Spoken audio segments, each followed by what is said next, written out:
Hello there and a very good evening and welcome to the news tonight here on Rajya Sabha TV. In the next 30 minutes, I, Tracy Shilji, will be taking you through all the day's top stories. Let's start with the headlines. Prime Minister Narendra Modi says his vision for India is rapid transformation, not gradual evolution. Underscores urgent need to change laws, speed up processes and adopt technology.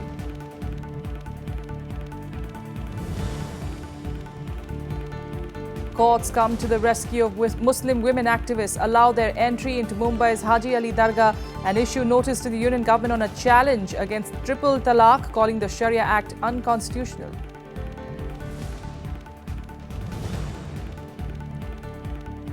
More leaked documents on the Scorpion submarine surface. Defence Minister rules out any serious security threat though.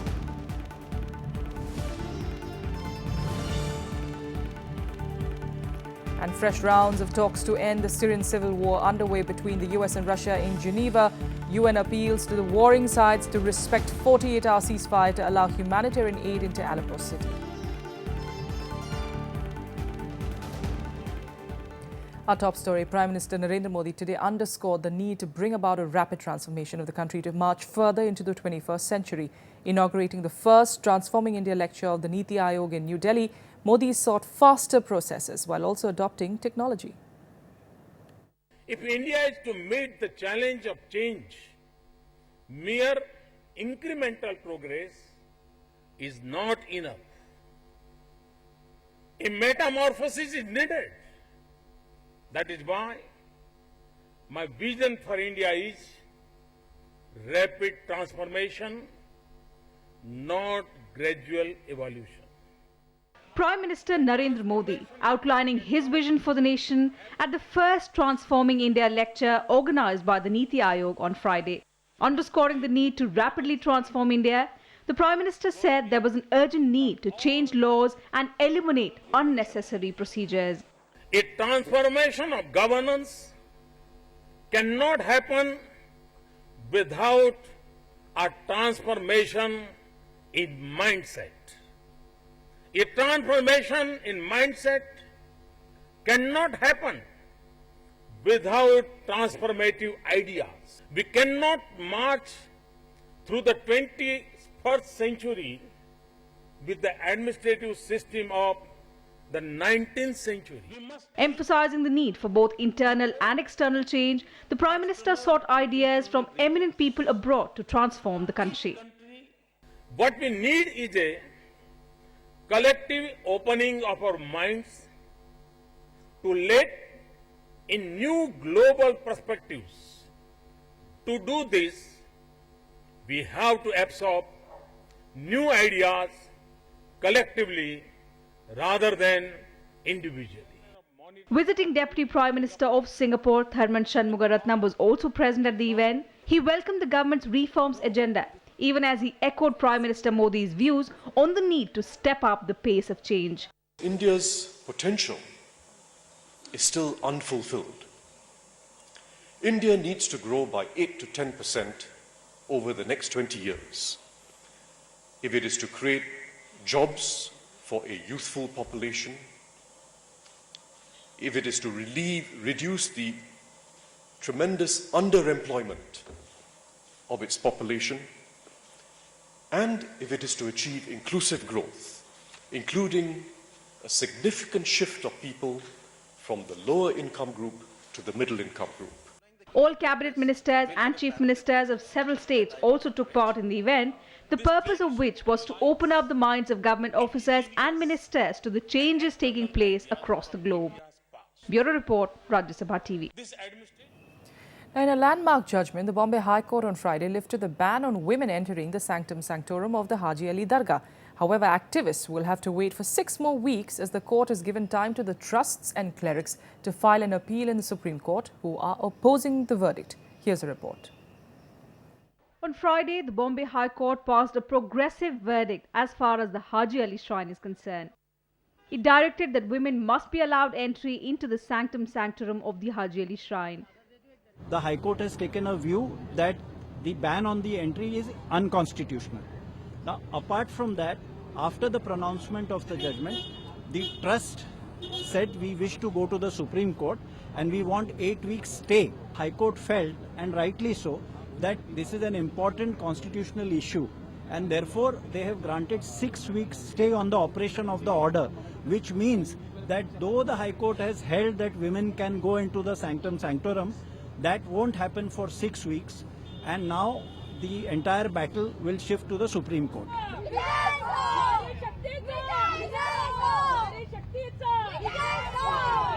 Elated with the High Court order, Bhumata Brigade founder Trupti Desai called the verdict a victory of women's rights. Hailing the order that reopens the door for women to worship inside Haji Ali, activists now vow to take the initiative forward. Mumbai high court ने कहा है कि जो हाजी अली का मुद्दा है, जहां औरतों ने अपने प्रवेश की डिमांड की है, वो जायज है। उन्होंने आर्टिकल्स, कॉन्स्टिट्यूशनल प्रिंसिपल्स की बात की है कि जो ट्रस्टी थे उन्होंने भारत के संविधान के कुछ कॉन्स्टिट्यूशनल प्रिंसिपल्स को वायलेट किया था, और वो प्रिंसिपल्स के डिफेंस में आज हाई कोर्ट ने औरतों के अधिकार में फैसला दिया है। हम स्वागत करते हैं वो महिलाओं के हक और अधिकार की जो है वो जीत हुई है। बहुत ऐतिहासिक निर्णय ये हुआ है, और जो विरोधक है वो सुप्रीम कोर्ट में जा सकते हैं या विरोध कर सकते हैं। डेमोक्रेसी में सबको अधिकार है, लेकिन ये महिलाओं के बाजू से निर्णय आया है और हमें लगता है इसका स्वागत करना चाहिए। The Haji Ali Trust has got a 6-week stay from the High Court to appeal to the Supreme Court. Till then, women will not be allowed entry. However, clerics and religious scholars are outraged at the court order. The reasoning of the order, under what context the order is. Shortly, our Board of Trustees will sit over it along with the religious scholars also, because since it is a religious trust and we at Haji Ali are one of the responsible and prestigious trusts, we have to consider the constitution, have to consider the constitution, the emotion of people, and also the Shariat law. Once we decide between ourselves, and definitely the right of going to the Supreme Court is open to us, we may exercise the right after getting the study and the reasoning of the court what has been pronounced today. मजहबी मामले में court को बीच में नहीं आना चाहिए था, और जब कोर्ट ने ऐसा फैसला दे दिया है, कोई बात नहीं है, इससे ऊंची जो कोर्ट है सुप्रीम कोर्ट हम जाएंगे। लेकिन हमें ऐसा पूरा यकीन है कि दरगाह के अंदर जहां महिलाओं का जाना मना है, इस्लाम के अंदर मना है, उनको ऐसी इजाजत नहीं देना चाहिए थी। लेकिन मुझे बड़ा अफसोस है कि हिंदुस्तान की कोर्ट में ये कैसे ऐसे अभी फैसले आने लगे हैं, क्योंकि ये सब धार्मिक मामले हैं, इन फैसलों को नहीं देना चाहिए। The ban was imposed in 2012 by the Haji Ali Dargah Trust, citing religious traditions. The PIL was filed by women activists and the NGO Bharatiya Muslim Mahila Andolan. Bureau Report, Rajya Sabha TV. Meanwhile, the Supreme Court has issued a notice to the Union government on the plea of a Muslim woman challenging the constitutional validity of triple talaq to end a marriage. The apex court has tagged the plea with a pending matter in court. The petitioner, Ishra Jahan, has argued that Section 2 of the Shariat Act was unconstitutional as it violates fundamental rights guaranteed under Articles 14, 15, 21 and 25 of the Constitution. In her petition, Jahan has asked whether an arbitrary and unilateral divorce through triple talaq can deprive the wife of her rights in her matrimonial home, as also her rights to have custody of her children.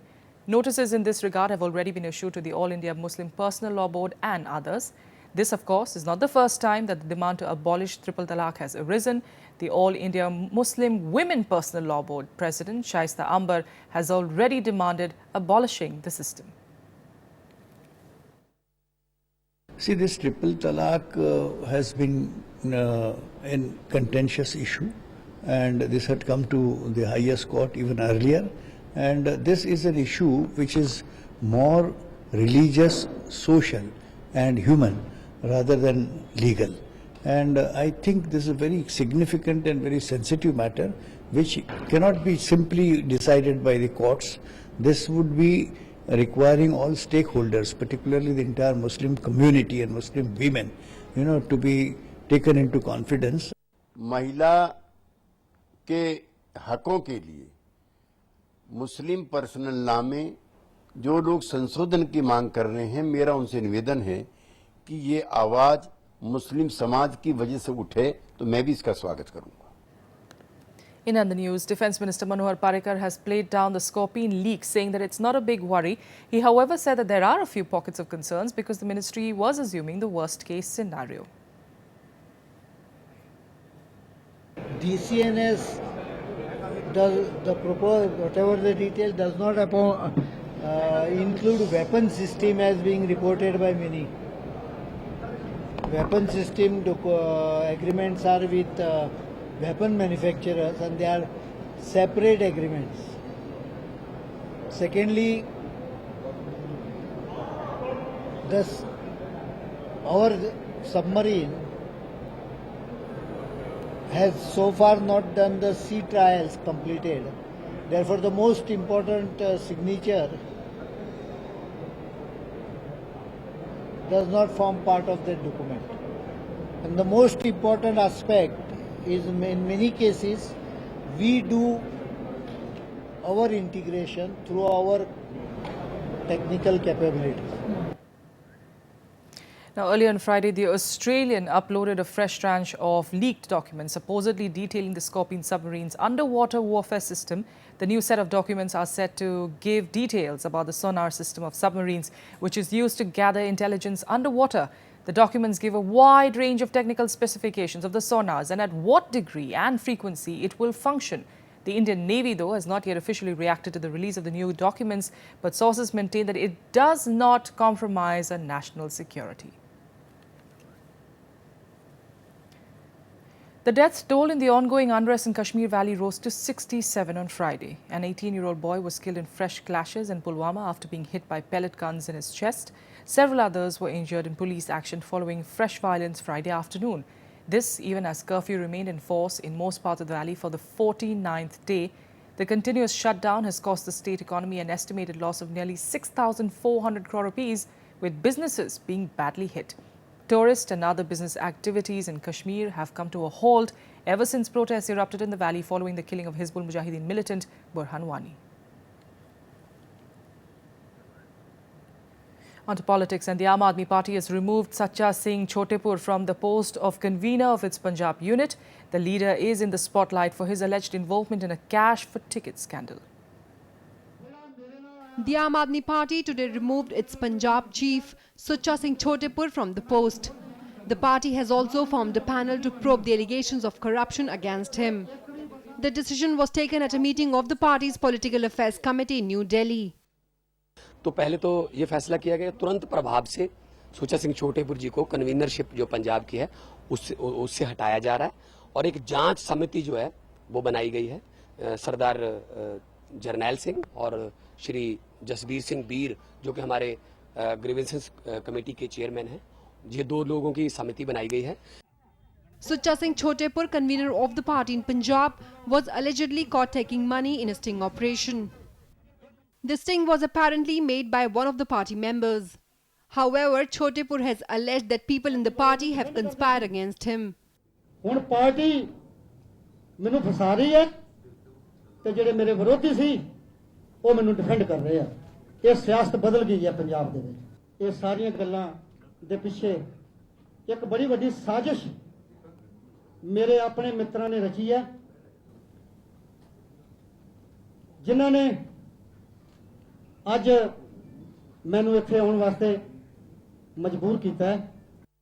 Earlier, Aam Aadmi Party national convener and the party's Punjab affairs in charge, Arvind Kejriwal, had apparently refused to meet Chotepur. He had instead asked him to file his clarification before the party's Punjab State Committee. ਲੋਕਾਂ ਨੇ ਮੈਨੂੰ ਪੈਸਾ ਦਿੱਤਾ ਹੈ ਮੈਂ ਲੋਕਾਂ ਦੀ ਖਾਤਰ ਵਰਤਿਆ ਹੈ.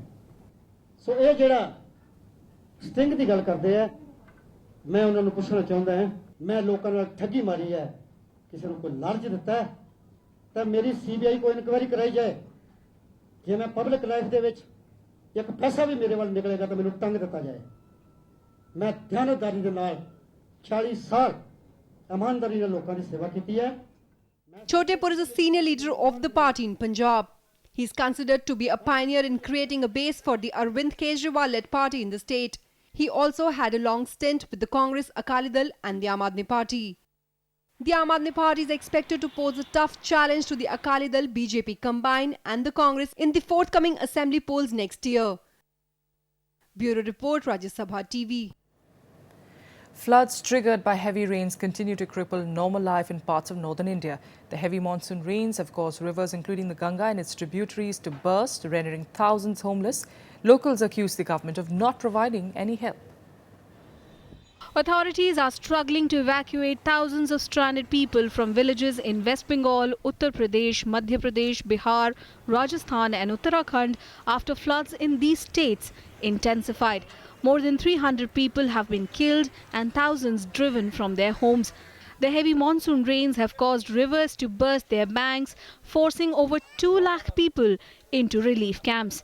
বাড়ছে তাতে রেড লেভেলের কাছাকাছি পৌঁছেছে মানুষের ক্ষেত্রে পার দেন অবস্থা আপনারা জানেন আর সেখানে ব্লক প্রশাসনের লোকেরা গেছে পরিস্থিতির উপর নজর রাখা হয়েছে এবং আমাদের যা রিলিফের যা ত্রাণ দিকের যে নিয়মকানুন আছে টিম করে ইনকোয়ারি করা এবং তাদেরকে সেই কাজটা চলছে। Locals allege that they have received no help from the administration. এখন আমরা কি রকম থাকছি আপনি তো মাঠে যাচ্ছি এখন খাওয়া পাচ্ছি না কিছু পাচ্ছি না আমাদের খুবই দুঃখ এখানে বলছে যে চর আছে আমরা বাঁধতে পারবো না। Food and relief material was distributed among flood victims in Allahabad after an aerial survey was conducted. Several villages were found to be inundated with flood waters. More than 2 million people have been affected in the recent floods, with at least 1 lakh people taking refuge in government relief camps. Bureau Report, Rajya Sabha TV. And here's a look at what else made news across the country in Nationwide. Deputy Prime Minister of Singapore, Tharman Shanmugaratnam, called on Prime Minister Narendra Modi for bilateral talks today. During the meeting, he briefed Modi on the status of various bilateral cooperation initiatives, especially in the areas of skill development and smart cities. The Prime Minister also conveyed his heartfelt condolences to the people of Singapore on the sad demise of the former President S.R. Nathan. President Pranab Mukherjee will leave for a 3-day tour to Bihar and Karnataka. He will address the first convocation of the Nalanda University and lay the foundation stone of its campus at Rajya tomorrow. He will then attend functions in Bangalore on the same day. On Sunday, he will address the 24th annual convocation of the National Law School in the city. A 65-year-old woman became the 23rd person to die of dengue in West Bengal. 510 new dengue cases have been reported so far in the state in the last 24 hours. Over 5,500 cases have been reported in the state this year. Most of the cases were reported from districts like Howrah, Hooghly, North and South 24 Parganas.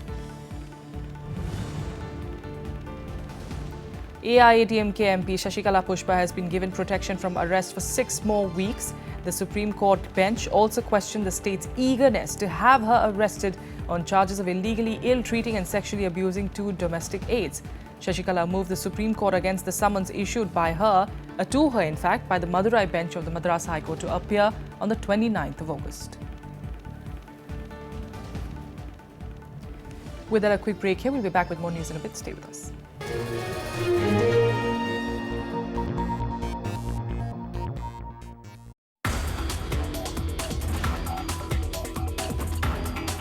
Blindness can come in a variety of ways.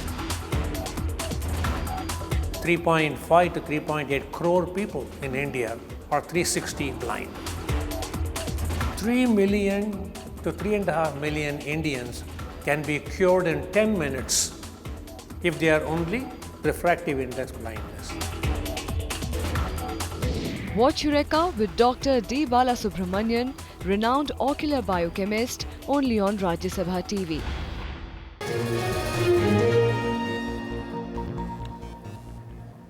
Welcome back. Let's get you some more news now. The 8th SAARC Finance Ministers meeting got underway in Islamabad today. Pakistani Prime Minister Nawaz Sharif inaugurated the event and expressed his commitment to jointly work with all SAARC member states. He also exuded confidence that deliberations of finance ministers will complement the agenda of the 19th SAARC summit that Pakistan will host on the 9th and the 10th of November. Now, many member countries, including India, skipped the ministerial level participation at the ongoing SAARC finance ministers meet in Islamabad. In fact, India's finance minister, Arun Jaitley, was represented by Economic Affairs Secretary Shaktikant Das. Fresh rounds of talks on the Syrian civil war are underway in Geneva between US and Russia. US Secretary of State John Kerry and his Russian counterpart Sergei Lavrov met to discuss a peaceful solution for the war-torn nation. Meanwhile, the UN has urged the warring sides to respect a 48-hour ceasefire in Aleppo to allow humanitarian aid into the city. After several failed negotiations, the top diplomats of Russia and the United States met once again to discuss the Syrian civil war. US Secretary of State John Kerry and Russian Foreign Minister Sergei Lavrov met in Geneva with hopes of resuming peace talks and chalking out a deal which will lead to cessation of hostilities across Syria and relaunch talks on a political transition in the country. I don't want to spoil the atmosphere for the negotiations. Meanwhile, a deal was reached between the Syrian rebels and the army to allow rebel fighters and civilians to leave the town of Daraya. 8 convoys entered the besieged city on Friday as hundreds of rebel fighters laid down their arms after ceding control to government forces. The United Nations has urged weekly 48-hour pause in fighting in Aleppo to allow aid to reach the people. The UN said that a pause in fighting was better than nothing, but warned that it's not enough. Russia has agreed to the ceasefire, but security guarantees are awaited from other parties on the ground. A pause is better than nothing, but we need more than a pause in Syria. The plight of the civilians, I don't need to express it even more, because what more can we say about the plight of the people in Syria other than the level of despair has reached unprecedented levels, perhaps anywhere in the world. And we need to really have not a pause, but peace. This is different. This is a longer term prospect, or at least a ceasefire or cessation of hostilities that allows us to reach hundreds of thousands of people that we haven't been able to reach for so long. Successive rounds of international negotiations have failed to end a conflict that has killed more than 290,000 people and forced millions from their homes. Moscow and Washington support opposite sides in the war that erupted in 2011 after President Bashar al-Assad unleashed a brutal crackdown against a pro-democracy revolt. The Russian Air Force has been carrying out airstrikes in Syria since September last year, claiming it only targets the extremists. However, the West and the Syrian opposition have accused it of hitting civilian targets in rebel-held areas. Bureau Report, Rajya Sabha TV. A magnitude 4.7 earthquake struck Italy on Friday, even as hopes of finding more survivors from Wednesday's quake faded. The toll from the quake has risen to 268 now, with 400 more injured. Meanwhile, Italy plans to hold a state funeral for around 40 of the victims on Saturday. The event will be held in the nearby city of Ascoli Piceno. A day of national mourning was announced, with flags due to fly at half-mast around the country for the dead, which includes a number of foreigners. On Thursday, a state of emergency was declared in the regions worst hit by the earthquake. Prime Minister Matteo Renzi has pledged €50 million in funds for rebuilding. The worst affected towns are usually sparsely populated, but during summers are swelled by visiting tourists. Now to France, where in a landmark judgment, the highest administrative court of the country ruled that burkini bans in resorts are illegal. The judgment is expected to set a precedent. The State Council ruled that local authorities could only restrict individual liberties if there was a proven risk to public order. The case before the court concerned the French Riviera Resort, one of around 30 towns which have passed burkini bans. The French Council of the Muslim Faith hailed the ruling as a victory for common sense. The controversial bans on the full-body swimsuit worn by some Muslim women divided France and provoked criticism in Britain and other countries. Police, in fact, have fined Muslim women for wearing burkinis on beaches in towns, including in the renowned Riviera resorts of Nice and Cannes. And here are more international news updates in Global Buzz. At least 8 people were killed and dozens injured in a car bomb blast at a police headquarters in Turkey's largest Kurdish southeast. There is no immediate claim of responsibility, but it is not clear if the casualties were civilians or police officers. The attack came 2 days after Turkey launched an incursion against Islamic State and Kurdish militia fighters in Syria. At his first campaign rally for the 2017 presidential election, Nicolas Sarkozy said he would never tolerate contempt of the French people who are worried about their safety and defending their values. The crowd of 2,000 cheered as he said that France's identity was threatened. US President Barack Obama will dramatically expand the Hawaii Marine National Monument today. The action will ban commercial fishing from more than 1.5 million square kilometers off the Pacific Ocean. Obama will visit the area on the 1st of September to draw attention to the threat that climate change poses to oceans. A beach restaurant in Somalia's capital Mogadishu was attacked by militants today. The gunmen raided the building after setting off a car bomb. It is still not clear as to how many casualties there might be. Al-Qaeda's link, Al-Shabaab, has claimed responsibility for the attack. And at least 22 people were killed and 16 others injured in a bus accident in Nepal. The bus they were travelling in skidded off the highway and fell some 100 meters into Trishuli River in Chitwan district in Nepal. Police and locals rescued the injured and pulled out bodies from the wreckage as the bus was submerged. The injured have been admitted to a nearby hospital and the deceased are yet to be identified. The search operation for the missing people, though, is still on.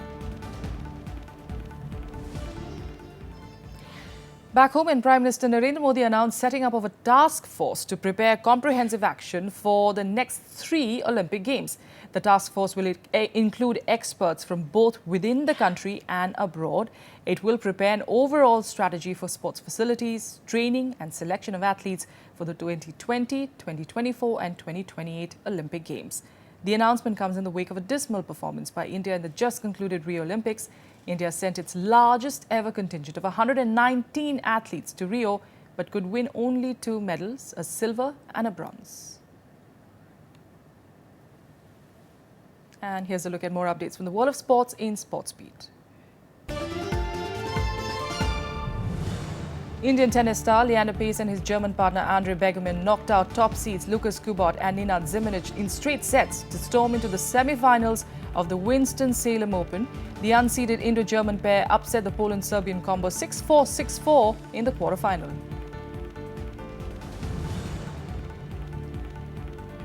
Serena Williams and Novak Djokovic were named top-seeded players at the US Open.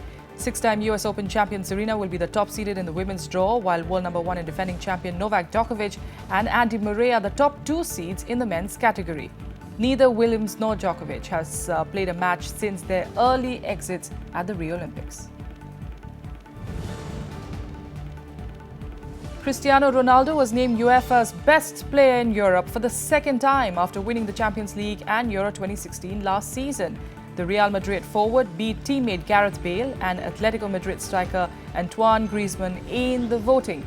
Ronaldo scored the winning penalty for Real in the Champions League final and also captained Portugal to Euro 2016 glory in July. Olympic sprint queen Elaine Thompson continued her dominance on the racetrack by winning the 100 meters at a Diamond League meeting in Lausanne. The 24-year-old Jamaican, who won the 100 and 200 meters at Rio Olympics, clocked a time of 10.78 seconds ahead of second-place American Jenna Prandini. In the men's 110 hurdles, Olympic champion Jamaican Omar McLeod was pipped by Spain's Orlando Ortega.